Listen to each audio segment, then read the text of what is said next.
जय हिंद दोस्तों, सभी को नमस्कार, आदाब, सत श्री अकाल, अस्सलाम वालेकुम, केम छो, वड़क्कम, खंबा गड़ी, खुरुम जारी, खुमनो चिबई। तो कैसे हैं आप लोग? उम्मीद करता हूं सभी लोग ठीक ठाक होंगे और सबकी पढ़ाई बढ़िया चल रही होगी। तो ऐसे ही हंसते रहिए, मुस्कुराते रहिए, साथ ही हमारे चैनल एडुटेनमेंट बाय हर्ष के साथ जुड़े रहिए। दोस्तों, जैसा कि हम लोग पिछली क्लास में इंडियन पॉलिटी में इंडियन कॉन्स्टिट्यूशन के पार्ट 5 को स्टार्ट कर चुके थे, जिसमें हमें द यूनियन यानी संघ सरकार के बारे में पढ़ना था, जो कि आर्टिकल 52 से लेकर के 151 तक चलेगा, जिसमें हम सबसे पहला टॉपिक राष्ट्रपति स्टार्ट कर दिए थे, जो कि आर्टिकल 52 से लेकर के 65 तक चलेगा। ठीक है, तो आर्टिकल 52 से हमने स्टार्ट भी कर दिया था पढ़ना और आर्टिकल 56 तक पढ़ा दिया था। आज हम लोग उसी के आगे आर्टिकल 57 से शुरू करेंगे पढ़ना। तो बिना कुछ देरी किए हुए शुरू करते हैं। थोड़ा सा पिछली क्लास का रिव्यू करा दें। तो उसके लिए हमने एक ट्रिक भी बताई थी, राष्ट्रपति के 10 अनुच्छेदों को याद करने की आसान सी ट्रिक थी। उसी के हिसाब से हम उसके अनुच्छेदों को याद कर पा रहे थे और साथ ही साथ समझाने वाला काम तो मैं कर ही रहा था। तो आइए पहले वो ट्रिक जान लेते हैं। वो ट्रिक क्या थी भाई? तो बहुत आसान सी थी, पकानी कोका दुयो दशमरी। जी हाँ, इससे आपके 10 अनुच्छेद कंप्लीट हो जाएंगे। 52, 53, 54, 55, 56, 57, 58, 59, 60, 61, 62। ठीक है, आर्टिकल 52 में हमने राष्ट्रपति का पद पढ़ा था। कहां से लिया गया था? यूके से लिया गया था। आर्टिकल 53 में राष्ट्रपति संघ की कार्यपालिका का क्या था भाई? तो औपचारिक अध्यक्ष। आर्टिकल 54 राष्ट्रपति का निर्वाचन आनुपातिक प्रतिनिधित्व की एकल संगणनीय मत पद्धति द्वारा किया जा रहा था भाई। अप्रत्यक्ष विधि द्वारा होता था, गुप्त मतदान से। ठीक है, जिसमें लोकसभा, राज्यसभा और विधानसभा, राज्य की विधानसभाओं के क्या सभी निर्वाचित सदस्य निर्वाचक मंडल में सदस्य होते थे, जो कि राष्ट्रपति के निर्वाचन में भाग लेते थे। इतना पढ़ लिया था। उसके आगे न्यूनतम कोटा के तहत राष्ट्रपति को इतने वोट मिलने चाहिए कि वो उसके वोटों की क्या की जा सके, गिनती की जा सके। साथ ही साथ उसे 1/6 से अधिक वोट प्राप्त करने रहते हैं, यानी कुल प्राप्त मतों का, कुल पड़े हुए मतों का 1/6 मत प्राप्त होने चाहिए, नहीं तो उसकी जमानत राशि क्या कर ली जाएगी? जब्त कर ली जाएगी। साथ ही साथ राष्ट्रपति का कार्यकाल भी देख लिया था, 5 वर्ष का होता है। साथ ही साथ आज हम लोग शुरू करेंगे आर्टिकल 57 से पढ़ना। ठीक है, क्या है भाई? पकानी कोका दुयो दशमरी। चलिए, आर्टिकल 57 क्या कहता है भाई? आर्टिकल 57 कहता है कि दू का मतलब दोबारा का मतलब, मान लीजिए एक बंदा कोई राष्ट्रपति बन जाता है, जैसे कि अभी हमारे पिछले राष्ट्रपति कौन थे? तो रामनाथ कोविंद थे। इस समय कौन है? तो द्रौपदी मुर्मू जी हैं। तो अगर रामनाथ कोविंद जी मान लीजिए राष्ट्रपति पद पर रहते और 5 साल तक उन्होंने रहा, उसके बाद रिटायरमेंट ना लेने के बजाय अगले निर्वाचन में फिर से वो क्या कर लेते? भाग लिए होते। और निर्वाचन होने के बाद अगर वो राष्ट्रपति बनना चाहते तो क्या वो निर्वाचन में भाग ले सकते हैं? जी हाँ, संविधान का आर्टिकल 57 क्या कहता है? यही कहता है कि एक ही राष्ट्रपति दोबारा या पुनः राष्ट्रपति के निर्वाचन में भाग ले सकता है। अभी तक भारत के किसी भी राष्ट्रपति ने ऐसा नहीं किया, केवल एक को छोड़ के, जो भारत के सबसे पहले राष्ट्रपति थे, डॉक्टर राजेंद्र प्रसाद। जी हाँ, भारत के सबसे पहले राष्ट्रपति ही 2 बार राष्ट्रपति के लिए निर्वाचित हुए। कौन? डॉक्टर राजेंद्र प्रसाद। ठीक है, तो आर्टिकल 57 क्या कहता है कि कोई भी व्यक्ति जो राष्ट्रपति पद पर रह चुका है वो दोबारा भी राष्ट्रपति के निर्वाचन में भाग ले सकता है। आर्टिकल 58 की बात करते हैं। अब आ गया भाई राष्ट्रपति की योग्यता। कोई व्यक्ति राष्ट्रपति बन सकता है तो उसके अंदर क्या योग्यताएं होनी चाहिए? कौन है वो व्यक्ति जो राष्ट्रपति बन सकता है? तो सबसे पहली बात, वो भारत का नागरिक होना चाहिए।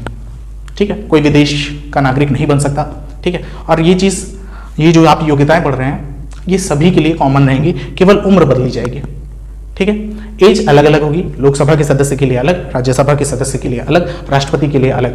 लेकिन जो केंद्र यानी संघ में रहेगी वही चीजें राज्य में अप्लाई हो जाएंगी, यानी जो संसद में रहेंगी वही चीजें विधायिका में रहेंगी। वो चीज हम याद करा देंगे। लेकिन अभी आप याद रखिए कि भारत के राष्ट्रपति बनने के लिए सबसे पहली क्वालिटी या एलिजिबिलिटी आपके अंदर क्या होनी चाहिए? तो आप भारत के नागरिक होने चाहिए। दूसरी चीज, आपकी आयु कम से कम, आपकी एज 35 वर्ष होनी चाहिए। मिनिमम आपकी एज कितनी होनी चाहिए? 35 साल। आप उससे जितने भी बड़े हो कोई दिक्कत नहीं। आप 60 साल के, आप 70 साल के, आप 80 साल के, आप 100 साल के, आप 150 साल के हैं। संविधान में कहीं भी अधिकतम की बात ही नहीं की गई कि कोई व्यक्ति जो राष्ट्रपति बन सकता है या लोकसभा का सदस्य बन सकता है वो अधिकतम कितने वर्ष का होना चाहिए। न्यूनतम दिया गया भाई 35 वर्ष। ठीक है, तो राष्ट्रपति के निर्वाचन में कौन सा व्यक्ति भाग ले सकता है या कौन बन सकता है? तो जिसकी आयु कम से कम 35 वर्ष की हो और वो भारत का नागरिक हो। ठीक है, ऐसा क्यों? 35 वर्ष आते आते चूंकि राष्ट्रपति एक बहुत ही देश के राजा का पद है। ठीक है, तो देश का राजा के अंदर एक क्वालिटी होनी चाहिए कि वो उस ओहदे का सम्मान कर सके। ठीक है, अब आप सोचिए कि बाहुबली मूवी में अगर माहिष्मती के सिंहासन पर अमरेंद्र बाहुबली की जगह भल्लाल देव को बैठा दिया गया था तो कैसा लग रहा था? क्या वो पद शोभनीय था उसके लिए? नहीं। उसी तरह से राष्ट्रपति एक ऐसा पद है जिस पर एक समझदार अनुभवी इंसान का बैठना बहुत जरूरी है। ठीक है, तो 35 वर्ष ये एक ऐसी एज है जिस एज तक इंसान के अंदर मेच्योरिटी आ जाती है। ठीक है, अब भैया आपको भी पता है अगर भारत का नागरिक हो, साथ ही साथ कम से कम 35 वर्ष की आयु पूरी कर चुका हो तो भारत का राष्ट्रपति बन सकता है। भाई ऐसी कंडीशन तो भारत के ज़्यादातर लोग फॉलो कर रहे होंगे, तो क्या वो बनना चाहेंगे? नहीं। तो सभी लोग तो राष्ट्रपति के पद के लिए आ जाएंगे कि भाई हमें भी राष्ट्रपति बनना है, हमें भी राष्ट्रपति बनना है। लेकिन एक आगे और बात कही गई है कि उसके अंदर एक और योग्यता होना चाहिए, क्या? कि लोकसभा का सदस्य बनने की योग्यता रखना पड़ेगा उसे। अब देखिए लोकसभा के सदस्य बनने की योग्यता क्या है कि भैया कम से कम 25 वर्ष की आयु पूरी कर चुका हो, भारत का नागरिक हो। लीजिए, जो बंदा 35 वर्ष की आयु पूरी कर चुका है तो भैया वो 25 वर्ष की आयु तो पूरी करके ही आया होगा, तो ये एक फालतू की चीज़ है। ठीक है, साथ ही साथ भारत का नागरिक, तो इसमें भी क्या दिया है कि भारत का नागरिक हो, तो लोकसभा की भी क्या रखता हो, वो लोकसभा का सदस्य बनने की योग्यता रखता हूँ। अब लास्ट वाला सबसे इंपॉर्टेंट है। ठीक है, ये योग्यता, यही योग्यता है जो राष्ट्रपति की भीड़ को कम करता है। यानी आप सोचिए ना, क्या भारत में नागरिकों की कमी है? बहुत सारे नागरिक हैं, हम सभी नागरिक हैं, लेकिन 35 वर्ष के नहीं। लेकिन क्या भारत में 35 वर्ष से अधिक के लोग नहीं हैं? बहुत सारे लोग हैं। तो वो सब चले आएंगे कि भाई हमें भी राष्ट्रपति के पद के निर्वाचन के लिए भाग लेना है, तो क्या वो कर सकते हैं? तो भाई लोकसभा का सदस्य बनने के लिए तो कोई योग्यता है नहीं। मेन चीज है कम से कम 50 प्रस्तावक और 50 अनुमोदक होने चाहिए। ये बात क्या कहती है? ये कहता है कि संसद में 2 सदन, लोकसभा, राज्यसभा। अब लोकसभा में 543, राज्यसभा में 245, इतने लोग हैं और इन्हीं में से कितने लोग? 50 प्रस्तावक होने चाहिए। ठीक है, लगभग टोटल 750 लोग होंगे। ठीक है, तो इन 750 लोगों में कम से कम 50 ऐसे लोग हों जो आपका नाम लिख के लाए कि भैया हम चाहते हैं कि ये राष्ट्रपति के पद के लिए खड़े हों।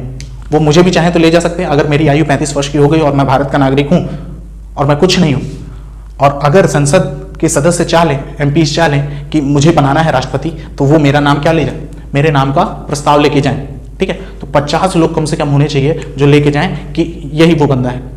ठीक है, ये रहा हर्ष, इसका क्या करिए आप राष्ट्रपति के निर्वाचन में इसे भी रखिए।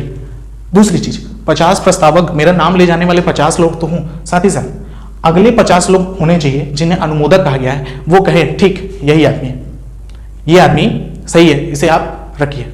ठीक है, तो 50 प्रस्तावक होने चाहिए, 50 अनुमोदक होने चाहिए, 50 लोग आपके नाम का प्रस्ताव ले जाने वाले होने चाहिए। साथ ही साथ अगर वो पूछे कि भाई 50 लोग तो हैं और 50 लोग लाओ जो कह रहे हो कि इनका नाम निर्वाचन में रखना है, यानी कि ये राष्ट्रपति के पद के लिए एलिजिबल हैं, तो 50 प्रस्तावक कम से कम होने चाहिए। अब बताइए, आपके पास 100 सांसदों की पहुंच होनी चाहिए, तब जाके आपका नाम कहीं राष्ट्रपति के पद के लिए आएगा। अब आप बताइए, कोई भी आम आदमी के लिए ये कोई बस की बात नहीं है। 100 सांसद आपके पक्ष में होने चाहिए। इसीलिए जो भी सत्ता पक्ष मजबूत होता है, ठीक है, उसी के लोग क्या होते हैं? राष्ट्रपति पद के लिए जाते हैं। अब आपको भी पता है कि भाई 100 सांसद जिसकी बहुमत होगी उसी के पास जाएगा। इसीलिए उत्तर प्रदेश में लोकसभा की 80 सीटें और राज्यसभा की 31 सीटें, यानी कि जिसका बहुमत लोकसभा या राज्यसभा में जिसका बहुमत उत्तर प्रदेश से होगा वही क्या करेगा? राष्ट्रपति पद के लिए आगे निकलेगा। इसीलिए सांसद या आप कह लीजिए कि लोकसभा या राज्यसभा में जितनी भी भीड़ है, मेन यूपी का एक अलग ही महत्व है। जनसंख्या इतनी ज़्यादा है कि कोई रोकथाम तो है नहीं जब तक पड़ोसी ना कहते कि भाई अब बस 4-5 हो गया, अब तो रह दो।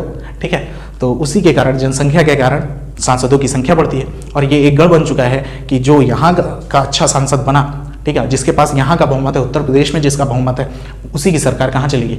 देश में चलेगी। ठीक है, तो राष्ट्रपति के पद के लिए सबसे मेन इंपॉर्टेंट जो योग्यता है तो वो भारत का नागरिक हो, कम से कम 35 वर्ष की आयु पूरी कर चुका हो, लोकसभा का सदस्य बनने की योग्यता रखता हो। अब सीधी सी बात है, जो भारत का नागरिक होगा और 35 वर्ष की आयु पूरी कर चुका होगा वो लोकसभा के सदस्य बनने की योग्यता ऑटोमेटिक रखता है। लेकिन कम से कम उसके 50 प्रस्तावक होने चाहिए। 50 प्रस्तावक का मतलब आपको बता दें कि 50 लोग उसका नाम, संसद में ऐसे बैठे लोग 50 ऐसे लोग होने चाहिए जो लेके जाएं उसका नाम और रखें कि इसे हम क्या करना चाहते हैं, फलाने आदमी को हम राष्ट्रपति के पद के लिए खड़ा करना चाहते हैं, और 50 अनुमोदक होने चाहिए, अगले 50 ऐसे लोग होने चाहिए इसी संसद से जो कहें कि ये जो नाम दिया गया है ये ठीक है, हम भी राजी हैं कि इनको क्या बनाया जाए, भी राष्ट्रपति के पद के लिए खड़ा किया जाए। चलिए, इतनी चीज़ें आपको समझ में आ गई होंगी कि राष्ट्रपति की योग्यता क्या है। अब आर्टिकल 59 देखते हैं। आर्टिकल 59 क्या कहता है कि राष्ट्रपति के लिए क्या क्या टर्म होने चाहिए, क्या क्या कंडीशन होनी चाहिए, क्या शर्तें होनी चाहिए, राष्ट्रपति के बनने के लिए किसी व्यक्ति की क्या क्या शर्तें होनी चाहिए। ठीक है, तो अभी हमने जो पढ़ा वो योग्यता थी, समझिएगा। इसमें हमें वो पढ़ना था कि क्या क्या होना चाहिए एक राष्ट्रपति बनने के लिए, एक व्यक्ति के पास क्या क्या होना चाहिए। अब क्या क्या नहीं होना चाहिए, ठीक है। सबसे पहली बात तो वो व्यक्ति पागल नहीं होना चाहिए। पता चला किसी पागल को बना दिए तो क्या करेगा संसद में, ठीक है, कोई बिल पे साइन ही नहीं करेगा, बिल फाड़ के फेंक देगा। या कोई मेहमान आया विदेश तो उसी के बाल पकड़ के नोचने लगेगा, ठीक है। तो किसी ऐसे व्यक्ति जो पागल हो उसे हम क्या नहीं बना सकते, इतने बड़े पद पर नहीं रख सकते, जो देश का सबसे बड़ा पद है राष्ट्रपति के पद पर, ठीक है। तो वो पागल नहीं होना चाहिए। दूसरी चीज, वो दिवालिया नहीं होना चाहिए। दिवालिया मीन्स बैंक करप्ट नहीं होना चाहिए। अब बैंक करप्ट का मतलब क्या होता है भाई, तो वो व्यक्ति जिसके पास उसकी संपत्ति से ज्यादा उसने कर्ज ले रखा हो, ठीक है, उसकी टोटल संपत्ति, मान लीजिए मेरे पास खूब सारी संपत्ति है, ठीक है, मेरे पास घर बंगला सब कुछ है मेरे पास, ठीक है, जमीन जायदाद सब कुछ है, लेकिन उससे दोगुना मैंने कर्ज ले रखा है बैंक से, ठीक है, तो मैं क्या हूं, दिवालिया हूं। जैसे आपने नाम भी सुना होगा आपका नीरव मोदी टाइप लोग, या अडानी, इस समय तो लेटेस्ट चल रहा है अडानी, क्या है, तो वो दिवालिया टाइप लोग में से ही आते हैं जिन्होंने बैंकों से इतना पैसा ले रखा है कि अब उसे चुकाने के लिए उनके पास पैसे नहीं है, ठीक है। इसका मतलब है कि वो दिवालिया के लिए ही है। लेकिन हमारी जो न्यूज़ है, ठीक है, हमारी जो मीडिया है वो ये सब दिखाती नहीं है, ठीक है, क्योंकि भाई साहब मीडिया वो भी भारत देश की क्या स्तर है, अब आप समझिए कि वर्ल्ड लेवल पर 150वीं रैंक है उसकी, ठीक है, मीडिया की, भारत की मीडिया की रैंक क्या है, 150। टोटल दुनिया में 193 देश, ठीक है, उसमें भी उसकी रैंक 150 में। तो आप समझिए कि हमारी मीडिया पर आप कितना विश्वास कर सकते हैं। मीडिया अच्छी खबर कभी नहीं दिखाएगी, वो भी भारत की मीडिया कतई नहीं, ठीक है। तो ऐसे लोगों का पर्दाफाश कभी नहीं करेगी। और जो आपने बैंक में पैसा लिया भाई अडानी लोगों ने, ठीक है, वो पैसा आम आदमी का है जिसने बैंक में जमा किया है, ठीक है। तो ऐसे तो बात है कि राष्ट्रपति के पद पर वो व्यक्ति कतई नहीं खड़ा हो सकता जो दिवालिया हो, ठीक है, जिसने अपनी औकात से ज्यादा लोन लेके रखा हो। सीधी सी बात, अपनी औकात से ज्यादा जिस भी व्यक्ति ने लोन लेकर के रखा है वो क्या है, दिवालिया है। अब तीसरी कंडीशन, वह किसी भी लाभ के पद पर ना हो। संविधान में आर्टिकल 59 में कहा गया है कि राष्ट्रपति बनने की एक शर्त और है कि राष्ट्रपति अगर कोई व्यक्ति बनना चाहता है तो वो किसी भी लाभ के पद पर ना हो। अब ये लाभ का पद क्या होता है, तो वो किसी भी सरकारी नौकरी में कार्यरत ना हो, ठीक है, सरकारी नौकरी ना करता हो, ठीक है। सरकार या संविधान के हिसाब से लाभ के पद का मतलब होता है सरकारी नौकरी, यानी कि सांसद, विधायक, मंत्री, ये सब जितने नेता टाइप लोग हैं ये सब लाभ के पद पर नहीं है, ठीक है। बढ़िया बुलेट प्रूफ गाड़ी में घूम रहे हैं, लाखों रुपए कमा रहे हैं, खूब गुंडागर्दी कर रहे हैं, वो लाभ का पद नहीं है। सरकारी नौकरी पर, चाहे वो ग्रुप डी हो, चाहे ग्रुप सी हो, चाहे किसी भी, चाहे वो चपरासी का, अगर वो चपरासी है कहीं गवर्नमेंट, ठीक है, जॉब कर रहा है और वो चपरासी लेवल का ही है, ठीक है, उसकी पेमेंट भले 15,000 रुपए है, लेकिन अगर वो राष्ट्रपति के पद पर चुनाव लड़ना चाहता है तो सबसे पहले उसे क्या करना पड़ेगा, रिजाइन देना पड़ेगा, अपनी नौकरी से रिजाइन देना पड़ेगा। तो किसी भी सरकारी नौकरी को करने वाला व्यक्ति राष्ट्रपति के पद पर नहीं खड़ा हो सकता है, क्योंकि वो लाभ का पद है। जबकि मंत्री, नेता, विधायक, सांसद ये सब लाभ के पद नहीं है, ये सब बहुत अच्छे पद हैं, देश की सेवा करने वाले लोग हैं, इसलिए इन पर, यानी ये लाभ के पद पर नहीं है, ठीक है, ये हमें लूट रहे हैं, ये लाभ के पद पर नहीं है। तो कोई भी अधिकारी जो भी सरकारी नौकरी कर रहा है वो राष्ट्रपति के पद पर तब तक नहीं निर्वाचित हो सकता, या तब तक उसका नाम नहीं जाएगा तो जब तक कि वो लाभ के पद पर रहेगा, यानी सरकारी नौकरी से रिजाइन नहीं दे देता, ठीक है। तो उम्मीद करता हूँ आर्टिकल 57, 58 और 59 आपको समझ में आया। आर्टिकल 57 क्या कह रहा है, तो कोई भी राष्ट्रपति दोबारा राष्ट्रपति के निर्वाचन में भाग ले सकता है। आर्टिकल 58, राष्ट्रपति की योग्यता कम से कम क्या हो भाई, भारत का नागरिक हो, कम से कम 35 वर्ष की आयु पूरी कर चुका हो, लोकसभा का सदस्य बनने की योग्यता रखता हो, संसद में, ठीक है, कम से कम 50 प्रस्तावक और 50 अनुमोदक होने चाहिए जो उसके नाम को ले जाएं, और 50 लोग ये कहने वाले हों कि भाई ये नाम आप रखिए, यानी राष्ट्रपति के लिए आगे बढ़ाइए।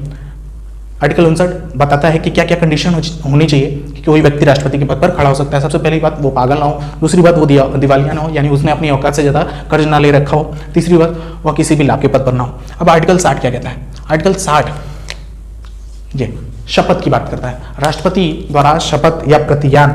तो राष्ट्रपति को शपथ भी दिलाना है। अब राष्ट्रपति चुनाव लड़ चुका, जीत चुका, तो राष्ट्रपति को उसके पद की शपथ कौन दिलाएगा? तो सुप्रीम कोर्ट के चीफ जस्टिस, जिन्हें चीफ जस्टिस ऑफ इंडिया कहा जाता है। तो राष्ट्रपति को उसके पद की शपथ कौन दिलाता है? सुप्रीम कोर्ट के चीफ जस्टिस दिलाते हैं। मान लीजिए किसी कारणवश सुप्रीम कोर्ट के चीफ जस्टिस नहीं आ पाते हैं, बीमार होते हैं, तो उसकी जगह शपथ कौन दिलाएगा राष्ट्रपति के पद को या पद पर खड़े होने वाले व्यक्ति को? तो सुप्रीम कोर्ट के सीनियर जज। ठीक है, आपको बता दें सुप्रीम कोर्ट में टोटल 34 जज है, एक चीफ जस्टिस ऑफ इंडिया और बाकी जज। ठीक है, सुप्रीम कोर्ट के जज है। तो उनमें से जो सबसे सीनियर होगा वो आगे राष्ट्रपति के पद पर उसको शपथ दिला देगा। ठीक है, जो भी व्यक्ति राष्ट्रपति बनने वाला होगा।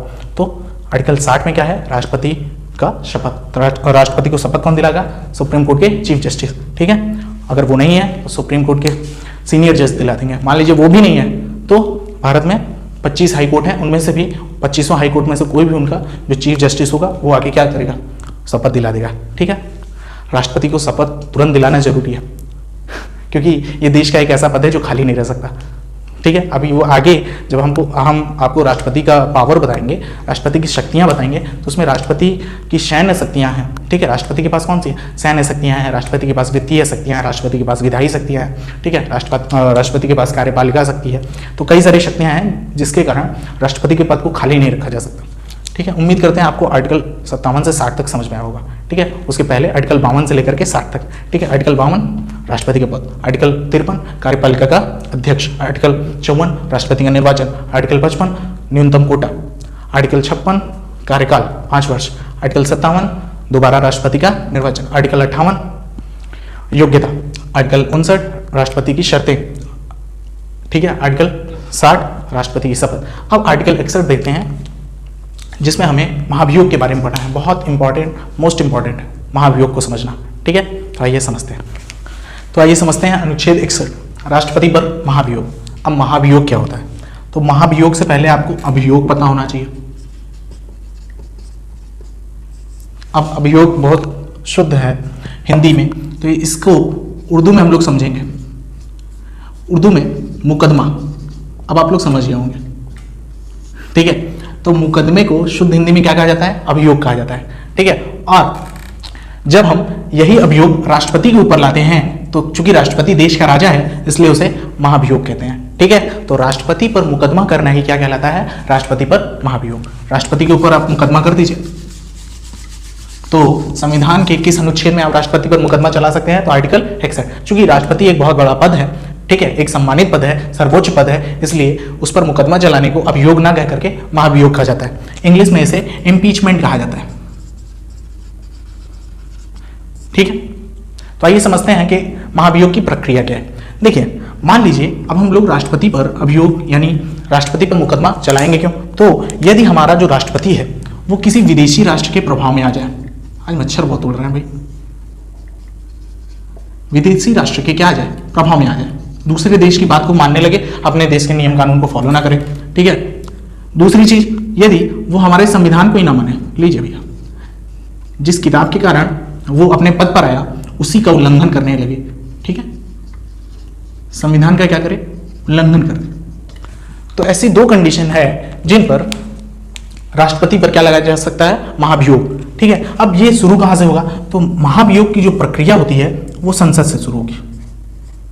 ठीक है, संसद में आपको भी पता है 2 सदन है, लोकसभा, राज्यसभा।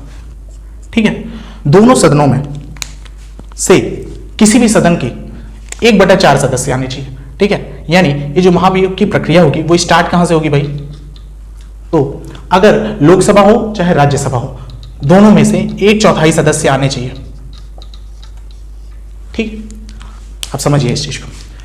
राष्ट्रपति पर महाभियोग कब लगाया जा सकता है? तो जब वो विदेशी राष्ट्र के, किसी भी विदेशी राष्ट्र के प्रभाव में आ गया हो या हमारे संविधान का उल्लंघन कर रहा हो। उस कंडीशन पर संसद में बैठे लोग देखेंगे कि राष्ट्रपति हमारा सही काम नहीं कर रहा है। तो जब राष्ट्रपति उसका सही काम नहीं कर रहा है, उनकी किसी भी बिल को भेजा जा रहा है, उसको मान ही नहीं रहा है, जबकि राष्ट्रपति के पास इतना अधिकार है नहीं कि बार बार वो क्या करे, उस बिल को, अधिनियम यानी उस पर साइन ना करे। तो इस कारण से संसद के सदस्य चाहें तो उस पर क्या लगा सकते हैं? महाभियोग लगा सकते हैं। अब उसकी प्रक्रिया क्या होगी तो वो समझना है। आपको बता दें कि जो महाभियोग की प्रक्रिया होगी राष्ट्रपति पर, वो लोकसभा से भी स्टार्ट हो सकती है, वो राज्यसभा से भी। लोकसभा के सदस्य भी राष्ट्रपति पर महाभियोग की प्रक्रिया स्टार्ट कर सकते हैं। लेकिन ऐसा नहीं है कि एक तो सांसद चला आया, हम राष्ट्रपति पर मुकदमा करना चाहते हैं, लोकसभा अध्यक्ष साहब सुनिए हमारी बात, ठीक है, या इधर चेयरमैन के पास आ जाए, सभापति के पास, कि हमारी बात सुनिए, ये आपका राष्ट्रपति सही नहीं है, इस पर हम क्या करेंगे, मुकदमा करेंगे। तो ऐसे नहीं, कम से कम, अब आपको पता है कि लोकसभा में कुल 543 सदस्य होते हैं और राज्यसभा में 243 सदस्य होते हैं, ठीक है, तो कम से कम इसमें से 1/4 सदस्य, ठीक है, यानी 25% सदस्य तैयार होने चाहिए। वो अपना नाम लिख के दें कि हम चाहते हैं कि राष्ट्रपति पर क्या चले, महाभियोग की प्रक्रिया चले। कितने सदस्य, 543 के 1/4 या तो आप 243 का 1/4, यानी संसद के किसी भी सदन से ये प्रक्रिया स्टार्ट हो सकती है। महाभियोग की प्रक्रिया संसद के किसी भी सदन से स्टार्ट हो सकती है, जिसके लिए कम से कम 1/4 सदस्य चाहिए, यानी 25% चाहिए। देखिए, संविधान में कहीं भी परसेंटेज यानी प्रतिशत की चर्चा नहीं है, वहाँ हर बात को फ्रैक्शन में बताया गया है, ठीक है, यानी भिन्न के रूप में बताया गया है। अब अगर आप इसका 25% निकालेंगे तो लगभग 100 आएगा, और अगर इसका निकालते हैं तो लगभग 50 आएगा। यानी अगर आपको राष्ट्रपति के ऊपर महाभियोग की प्रक्रिया लगानी है तो लोकसभा के लगभग 100 सदस्यों का क्या होना चाहिए, आपके पास हस्ताक्षर होना चाहिए और उस पर लिखा होना चाहिए कि हम राष्ट्रपति पर क्या महाभियोग की प्रक्रिया स्टार्ट कराना चाहते हैं। अगर आप राज्यसभा से ये प्रस्ताव पारित कराना चाहते हैं तो कम से कम 50 सदस्यों के हस्ताक्षर होने चाहिए, और ठीक है, तब आप की प्रक्रिया आगे बढ़ेगी। अब देखिए, जब आप 25% यानी कि 1/4 सदस्यों को मनवा लेंगे अपनी बात, चाहे वो लोकसभा हो चाहे राज्यसभा, तो उस प्रस्ताव को आपको पारित कराना पड़ेगा। यानी अब 2-4 दिन का आपको समय लेकर के जो आपने अभी तैयार करवाया है, कितने लोगों को, लगभग 100 लोगों को लोकसभा में या 50 लोगों को राज्यसभा में। देखिए, एक साथ दोनों सदनों से आप महाभियोग की प्रक्रिया नहीं स्टार्ट कर सकते, या तो लोकसभा से स्टार्ट होगा या तो राज्यसभा से। राज्यसभा से स्टार्ट होगा तो पहले 1/4 सदस्यों को आपको तैयार करना पड़ेगा कि वो भाई कि वो मानते हैं कि राष्ट्रपति हमारा ठीक काम नहीं कर रहा है, हम इस पर महाभियोग की प्रक्रिया लगाएंगे। लेकिन अब जो आपने प्रस्ताव लाया है उस पर 2/3 सदस्यों का क्या होना चाहिए, पारित करवाना पड़ेगा। 2/3 सदस्यों द्वारा उस प्रस्ताव को क्या कराना पड़ेगा, पारित कराना पड़ेगा। लीजिए भैया, पहले तो 1/4 सदस्य आप लीजिए, ठीक है, और उसको पारित कराने के लिए आपको 2/3 सदस्यों का क्या चाहिए, बहुमत चाहिए, ठीक है। अब 2/3 सदस्य मतलब 66.5%।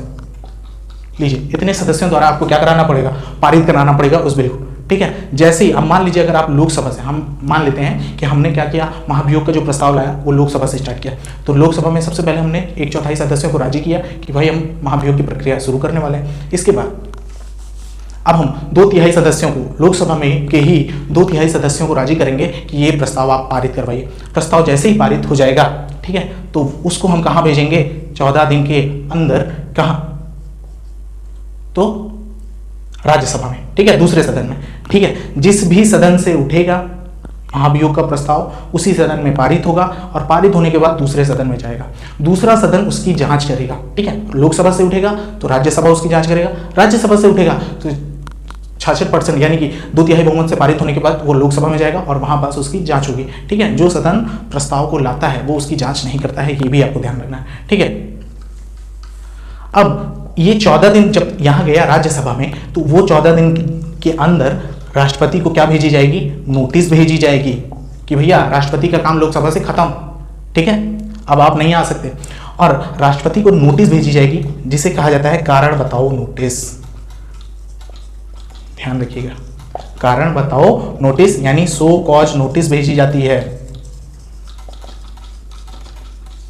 ठीक है।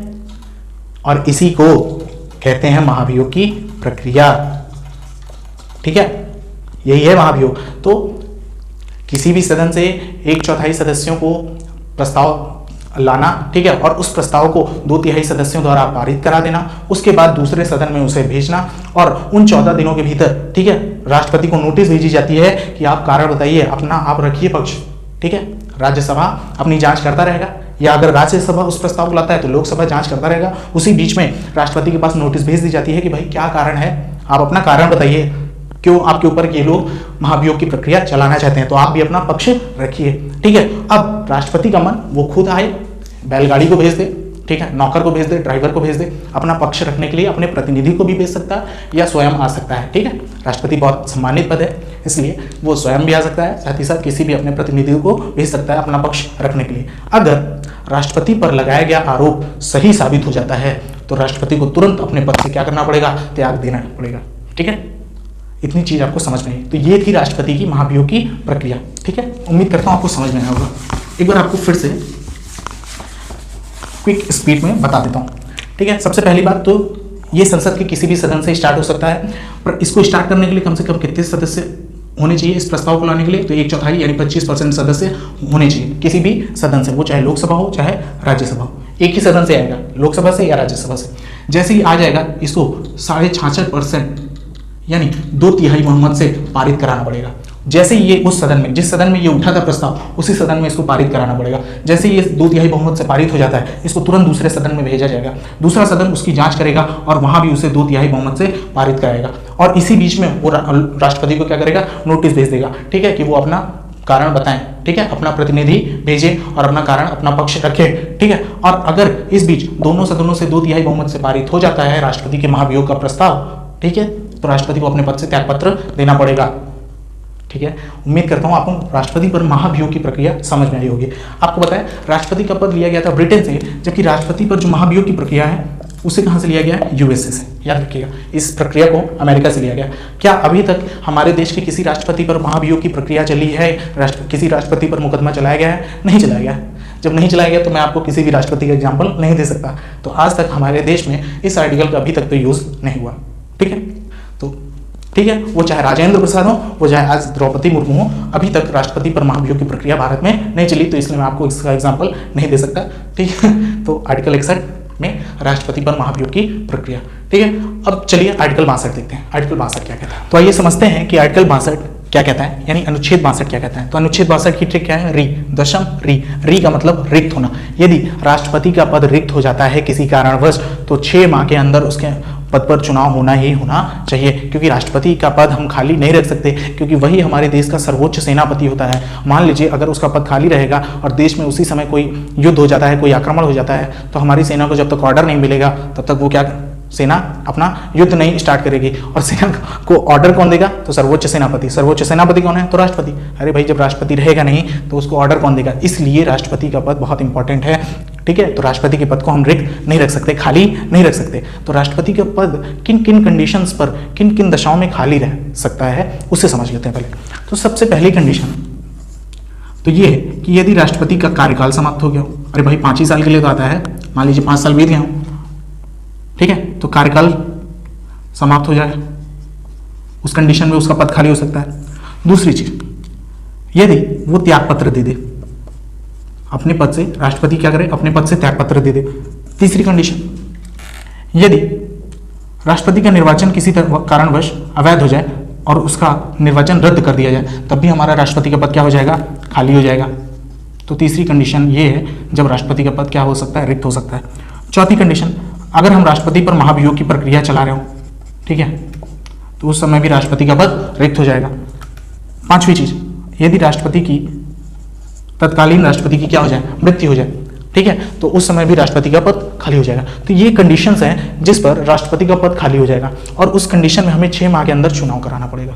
ठीक है, तो आपको याद रखना है कि अगर राष्ट्रपति का पद खाली हो जाता है किसी कारणवश, तो 6 माह के अंदर उस पर चुनाव कराना ही कराना है। कितनी कंडीशन पर? सबसे पहली बात, उसका कार्यकाल समाप्त हो गया हो। मान लीजिए कि राष्ट्रपति का कार्यकाल समाप्त हो गया हो और चुनाव हुआ ही ना हो। इसीलिए राष्ट्रपति का जैसे ही कार्यकाल, यानी राष्ट्रपति 5 साल के लिए बनते हैं, ठीक है, उनका कार्यकाल 5 साल का होता है, इसीलिए 5 साल में जब 5वें साल में आते हैं तो उस साल उनके राष्ट्रपति के कार्यकाल समाप्त होने के पहले ही राष्ट्रपति का चुनाव हो जाता है। या तो वही राष्ट्रपति बने या तो अगला नया कोई बंदा राष्ट्रपति बन जाए। ठीक है, यानी राष्ट्रपति का पद किसी कारणवश खाली न रहे। तो अभी तक ऐसा हुआ नहीं है कभी कि कार्यकाल समाप्त हो गया हो और कोई भारत में राष्ट्रपति न बना हो। यही एक चीज है चुनाव, जो भारत में टाइम पर होता है। बाकी न स्टूडेंट्स का एग्जाम टाइम पे होता है, न स्टूडेंट का रिजल्ट टाइम पे आता है, और स्टूडेंट बेरोजगार घूमता है। भारत में एक काम सबसे टाइम पर होता है, वो है चुनाव। ठीक है, तो आज तक कभी ये कंडीशन नहीं आई कि कार्यकाल समाप्त होने के बाद भी राष्ट्रपति का पद खाली रहा हो। ठीक है, क्योंकि उससे पहले ही राष्ट्रपति का चुनाव हो जाता है। त्यागपत्र, मान लीजिए कोई राष्ट्रपति गुस्सा हो जाता है, उसको खाना पीना सही से नहीं मिल रहा है। आपको बता दें, दिल्ली में इनका घर है, 340 कमरों का बढ़िया घर बना हुआ है, जिसे राष्ट्रपति भवन के नाम से जानते हैं। पहले उसे इरविन या वायसराय हाउस बोला जाता था, क्योंकि अंग्रेजों ने बनवाया था उसे। लुटियंस और एडविन लुटियन और बेकर्ट ने बनवाया था, मतलब बनाया था। ठीक है, तो उसे लुटियंस दिल्ली में ही बनवाया। ठीक है, जहाँ पास आपका राष्ट्रपति भवन है, वहीं नॉर्थ ब्लॉक, साउथ ब्लॉक, ठीक है, इंडिया गेट, ठीक है, सब कुछ है। तो राष्ट्रपति भवन बढ़िया है, जबरदस्त है, उसी के पीछे मुगल गार्डन बना हुआ है, तो सारी व्यवस्था अच्छी है, तब भी उसे मान लीजिए मजा ना आए, ठीक है, और उसे गांव घूमना हो तो वो त्यागपत्र दे दे, तो इस समय भी तो राष्ट्रपति का पद खाली हो जाएगा। तो राष्ट्रपति का पद खाली नहीं रह सकता। तो जब राष्ट्रपति अपना त्यागपत्र दे देता है या तो उस समय क्या होगा भाई, कोई कार्यवाहक बैठाया जाएगा, उसके स्थान पर किसी और को बैठाया जाएगा, ठीक है। तो राष्ट्रपति का पद जब खाली हो जाता है, ठीक है, तो उसके स्थान पर किसी और को बैठाना ही तो कार्यवाहक बनेगा, ठीक है। किसी के स्थान पर कोई और चला जाए तो उसे कार्यवाहक कहा जाता है, उनका कार्य कर रहा है वो। जैसे जब राष्ट्रपति का पद खाली हो जाता है तो उनकी जगह पे उपराष्ट्रपति आ जाते हैं, ठीक है, और वो क्या बन जाते हैं, कार्यवाहक राष्ट्रपति। ध्यान समझिएगा, ये बहुत इंपॉर्टेंट है, ठीक है। तो अभी इसके बारे में चर्चा आगे करेंगे। तीसरी चीज, मान लीजिए राष्ट्रपति का निर्वाचन अवैध हो जाता है, ऐसा कभी हुआ नहीं है कि राष्ट्रपति का निर्वाचन ही मतलब गैर कानूनी, पता नहीं अंदर होता है कि नहीं होता, लेकिन राष्ट्रपति का निर्वाचन अभी तक भारत में अवैध नहीं घोषित हुआ है। इस कारण से अगर मान लीजिए ऐसा कभी हो जाता है तब भी राष्ट्रपति का पद, क्योंकि जब निर्वाचन अवैध तो जितने भी कैंडिडेट, जैसे हम लोग पेपर देते हैं सारे स्टूडेंट, लेकिन कुछ स्टूडेंट क्या करते हैं उसमें नकल वगैरह का धांधली हो जाता है, जिसके कारण सभी स्टूडेंट का क्या हो जाता है, पेपर रद्द हो जाता है। उसी तरह निर्वाचन भी रद्द हो गया तो कोई भी पास नहीं हुआ, कोई भी पास नहीं हुआ तो किसी भी नौकरी नहीं लगी। उसी तरह जब कोई भी वोटिंग को हमने रद्द कर दिया है, ठीक है, निर्वाचन व्यवस्था ही सब खत्म कर दी है, तो इसका मतलब राष्ट्रपति भी कोई नहीं बना, यानी राष्ट्रपति का पद रिक्त हो जाएगा। चौथी कंडीशन क्या है, राष्ट्रपति पर अगर हम महाभियोग की प्रक्रिया लगा देते हैं और किसी कारणवश उसका गुनाह सही पाया जाता है, यानी उसने क्या किया भाई, उस पर मुकदमा किया और राष्ट्रपति पर मुकदमा साबित हो गया, 2/3 बहुमत से दोनों सदनों से पारित हो गया, तो राष्ट्रपति क्या कर जाएगा, अपने पद से हट गया। तो उस समय तो कोई है नहीं हमारे पास राष्ट्रपति, तब भी राष्ट्रपति का पद रिक्त होगा। किसी कारणवश हमारे राष्ट्रपति की यदि मृत्यु हो जाती है तो उस समय भी राष्ट्रपति का पद खाली हो जाएगा। तो इन 4 कंडीशंस को फुलफिल करने के लिए, यानी यदि कोई राष्ट्रपति त्यागपत्र दे दे, यदि निर्वाचन अवैध हो जाए राष्ट्रपति का, यदि राष्ट्रपति पर महाभियोग की प्रक्रिया चल जाए, यदि राष्ट्रपति की मृत्यु हो जाए, तो हम क्या बनाते हैं, कार्यवाहक राष्ट्रपति बनाते हैं। ध्यान से, ठीक है। अब कौन कौन लोग हैं जो कार्यवाहक राष्ट्रपति, जो राष्ट्रपति के ना रहने पर उसकी जगह ले सकते हैं, तो सबसे पहला नाम आएगा उपराष्ट्रपति का, ठीक है, वाइस प्रेसिडेंट। दूसरा नाम आएगा सुप्रीम कोर्ट के चीफ जस्टिस, ठीक है। अगर राष्ट्रपति का पद खाली है और उपराष्ट्रपति भी नहीं है तो हम किसको बनाएंगे राष्ट्रपति, अपना चीफ जस्टिस ऑफ इंडिया को। तीसरा यानी उच्चतम न्यायालय के क्या बनेंगे, मुख्य न्यायाधीश को बनाएंगे राष्ट्रपति। तीसरा, अगर वो भी नहीं है, सुप्रीम कोर्ट के चीफ जस्टिस ऑफ इंडिया भी नहीं है, तो हम किसे बनाएंगे, सुप्रीम कोर्ट के सीनियर जज को बना देंगे, ठीक है। वरिष्ठ जो जज होंगे सुप्रीम कोर्ट के, उन्हें हम भारत का राष्ट्रपति बना देंगे। तो ये 3 लोग ही हैं जो भारत के क्या बन सकते हैं, कार्यवाहक राष्ट्रपति बन सकते हैं, ठीक है। इतनी चीजें आपको समझ में आई, ठीक है। ये 4 कंडीशन पर देखिए, कार्यकाल समाप्त होने के बाद आज तक ऐसा कभी हुआ ही नहीं है कि कार्यकाल समाप्त होने के बाद राष्ट्रपति का पद खाली रहा हो, क्योंकि समय पर चुनाव हो जाता है तो अगला राष्ट्रपति नियुक्त हो जाता है, ठीक है। अब ये जानते हैं कि अभी तक ऐसे कौन कौन लोग हैं जो क्या बने हैं, कार्यवाहक राष्ट्रपति। तो आपके जानकारी के लिए बता दें कि अभी तक 3 ऐसे लोग हैं, 3 व्यक्ति 3 बार बन चुके हैं क्या, राष्ट्रपति। कैसे, कार्यवाहक राष्ट्रपति, ठीक है। वो कौन कौन है, सबसे पहले वीवी गिरी, ठीक है। दूसरा एम हिदायतुल्लाह,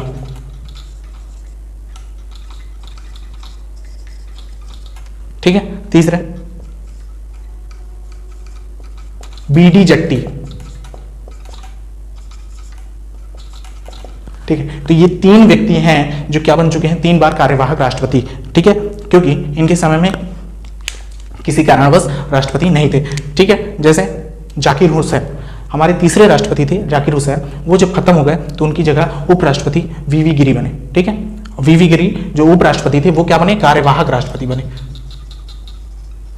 ठीक है। तो ये देखिए, उपराष्ट्रपति थे, वाइस प्रेसिडेंट थे, इसलिए ये क्या बन गए, उनके पद खाली होने के कारण तुरंत क्या भर दिया गया, तुरंत, क्योंकि राष्ट्रपति का पद हम खाली नहीं रख सकते, इसलिए इनको तुरंत क्या बना दिया गया, राष्ट्रपति, ठीक है। दूसरे एम हिदायतुल्लाह, आपको बता दें ये सुप्रीम कोर्ट के चीफ जस्टिस है, ठीक है, सुप्रीम कोर्ट के क्या थे, चीफ जस्टिस थे एम हिदायतुल्लाह, ठीक है। और तीसरे ये भी उपराष्ट्रपति थे, ठीक है। तो अब तक आपसे क्वेश्चन देखिए कई तरह से घुमा के पूछेगा, अब तक कितने ऐसे सुप्रीम कोर्ट के जज हैं जो कि कार्यवाहक राष्ट्रपति बन चुके हैं, तो आप बताएंगे 1 एम हिदायतुल्लाह।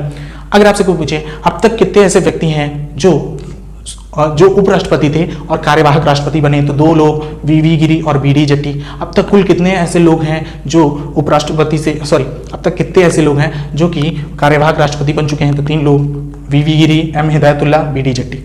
ठीक है, तो उम्मीद करता हूँ इतनी चीज़ें आपको समझ में आ गई होंगी। आज हमने आर्टिकल 57 से लेकर के आर्टिकल 62 तक को कंप्लीटली पढ़ लिया। ठीक है, एक बार फिर से स्टार्ट कर देते हैं। आर्टिकल 52 में राष्ट्रपति का पद था। आर्टिकल 53 में संघ की कार्यपालिका का अध्यक्ष होगा कौन? राष्ट्रपति। देखिए मेरे साथ बोलते जाइए, आपको आसानी से याद हो जाएगा। ठीक है, मेरे साथ आप जब भी रूम में पढ़िए अकेले पढ़िए ताकि आपको बोलने में दिक्कत ना हो। ठीक है, तो मेरे साथ बोलिए, आपको ये याद हो जाएगा। और आर्टिकल 1 से लेकर के अभी तक जितना पढ़ा है वो सब याद हो जाएगा, साथ में बस बोलते जाइए।